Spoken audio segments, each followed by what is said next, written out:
Ito yung napakatibay mga kaobra oh. Pag maganda lang yung pagkagawa mo, napakatibay nito, sanga ng niyog. Subok ko na ito mga kaobra. Yung una kong ginawa, ilang buwan din bago masira. Kaya gumawa naman uli ako ngayon ng panibago. Dahil dito sa Katagalugan mga kaobra, mahirap maghanap ng sanga ng niyog. Kaya naisip ko kung saan kaya pwedeng makakuha nito. Dahil kahit saan man ako lumingon, kahit pumunta pa ako ng kabundukan, parang wala naman ako nakikita ditong puno ng niyog. Mayroon man ako makikita pero madalang lang mga kaobra, wala pa itong sanga. Kaya naisip ko saan kaya ako makakuha ng ganitong sanga ng niyog. Kaya napaisip ako ng husto mga kaobra. Aking naisip, subukan ko kaya pumunta sa nagtitinda ng mga buko. Nung pumunta nga ako sa nagtitinda ng mga buko mga kaobra, nakita ko nga na mayroon silang sanga ng niyog. Kaya agad naman ako na humingi sa kanila. Pagkatapos inuwi ko na dito sa aming bahay mga kaobra para mas akin ang masimulan ang aking gagawin. Kaya hinahanap ko yung itak namin mga kaobra. Pagkatapos sinasa ko ito ng husto para maging matalim paggamit na ko nito. Dahil mas maganda ang matalim pag ginamit natin dito dahil hindi na tayo mahihirapan sa pagtaga-taga nito. Pagkatapos ko na nga itong mapurmahan at mataga-taga na ito, pinalo-palo ko naman ito ng martilyo mga kaobra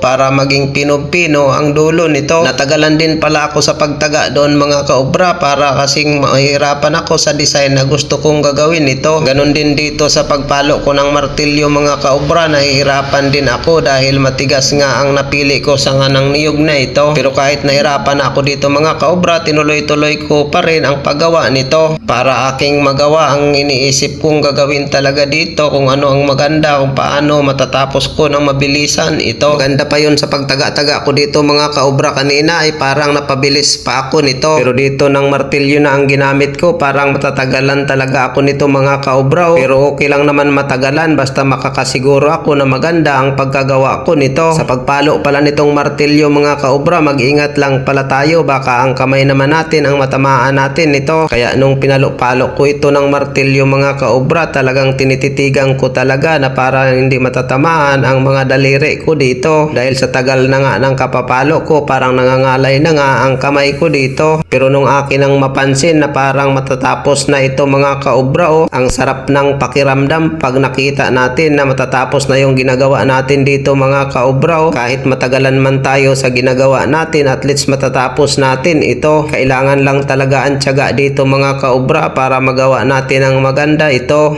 Hindi naman kasi pwedeng bilisan lang ito at mamadaliin ang ganitong mga gawain dahil hindi naman maganda pag binilisan natin ito. Kaya pagkalipas nga ng mga kalahating oras sa kakapalo ko dito mga kaobra ito na siya mga kaobra nakagawa na tayo ng napakatibay na brush. Okay, hanggang dito na lang. Maraming salamat at ingat kayo dyan palagi. Bye bye. Thank you.